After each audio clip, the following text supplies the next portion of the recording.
Я бы хотел сказать, если позволите, о наиболее важных вещах. Есть в исламе 5 столпов ислама. У народа тоже есть 5 столпов. Определение народа — это общность людей, которая объединена единым языком, культурой, историей, религией и территорией компактного проживания. Вот 5 столпов, из чего этот этнический дом держится на 5 столпах. Можно говорить о том, что можно строить ракеты, можно строить дороги, можно заниматься IT-технологиями и прочими. Безусловно, этим надо заниматься. Но если нет этих 5 столпов, то народ потихоньку исчезает. Если взять наш карачаево-балкарский народ, то если посмотреть, как сказать, центральный столб — это родной язык. Проблема родного языка существует у всех кавказских народов, да, у всех народов России. Глобализация делает свое дело. Родной язык у нас с каждым поколением угрожающе уходит в прошлое. Уже в селах у нас дети разговаривают на русском языке.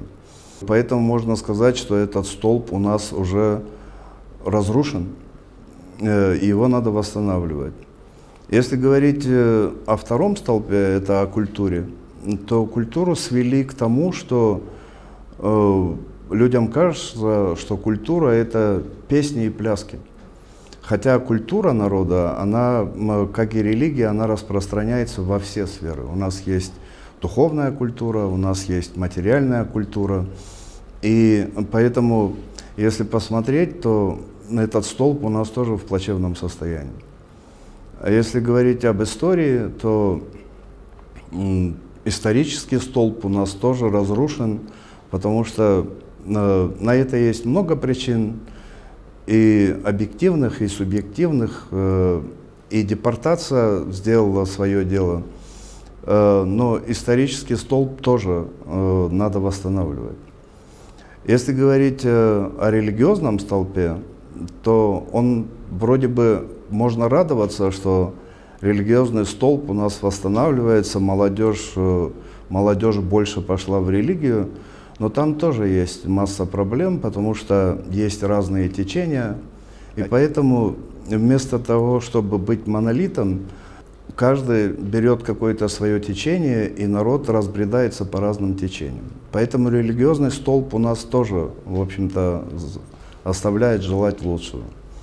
А Родина, территория компактного проживания, наша историческая Родина, если говорить об этом, то тоже нет людей, нет организаций, нет властей, которые беспокоятся об этом. Мы знаем, что на сегодняшний день, допустим, вот я буквально сегодня вернулся из Архыза, и замечательные места, мы все знаем, насколько красив наш Архыз, но он больше не принадлежит Карачаево-Черкесии, он территориально на территории нашей республики, а владеют этим другие люди, и как они на это смотрят, насколько они будут ценить. Это для них бизнес, и поэтому они всеми силами постараются выкачивать оттуда средства, но они не будут ощущать это своей родиной и прочее.